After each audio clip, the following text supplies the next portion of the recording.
scientist, chief scientist for the Nature Conservancy, and a professor at Texas Tech University.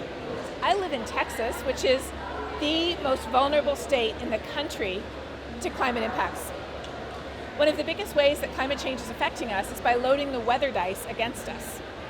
The way I think about it is this: wherever you live, it's like we have two dice and we always have a chance of rolling a double six naturally. A heat wave, a drought, a wildfire, a storm. If you live in Texas, you already have 3 sixes on your dice. We get more billion-dollar weather and climate disasters in Texas than any other state. But what we've seen is that these are increasing. Hurricanes are intensifying faster and stronger. Hurricane Harvey dropped 40% more rain and created 4 times the damages, thanks to climate change supersizing that storm, than it would have if the same storm had occurred 100 years ago, which it easily could have.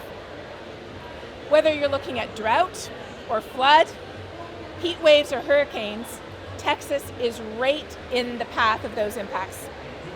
And that is why whoever we are, wherever we live, and especially if we live in Texas, we are the perfect person to care about climate risks and to advocate for climate action.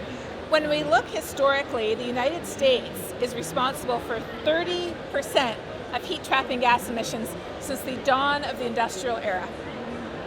That means that 30% of the impacts that are occurring today, and we scientists can even put numbers on how much worse climate change made a flood, a heat wave, a hurricane, or a drought. 30% of those impacts are the sole responsibility of the United States. And so that is the reason why so many organizations and so many countries are pushing the United States to recognize this responsibility.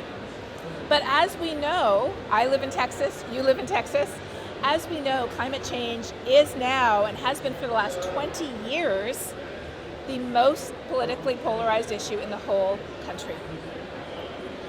We are starting to see climate action finally in the United States, not only with the Inflation Reduction Act and CHIPS, but also with the fact that, hey, in Texas, we've been getting over 1/3 of our electricity from wind energy this year so far, and we've been saving something like $20 million a day because we don't have to buy fossil fuels.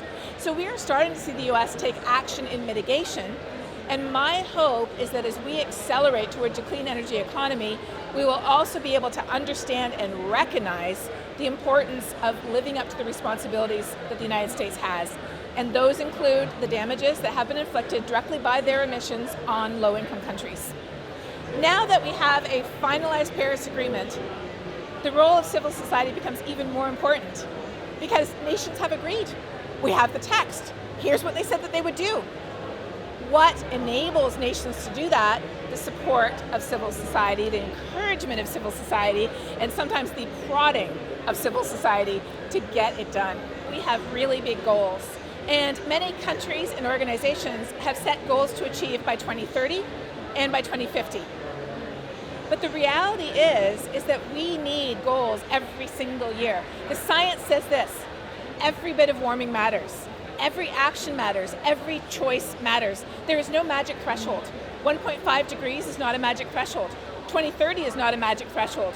We need to be doing as much as we can, as soon as we can, because the more we do, the better off we'll all be.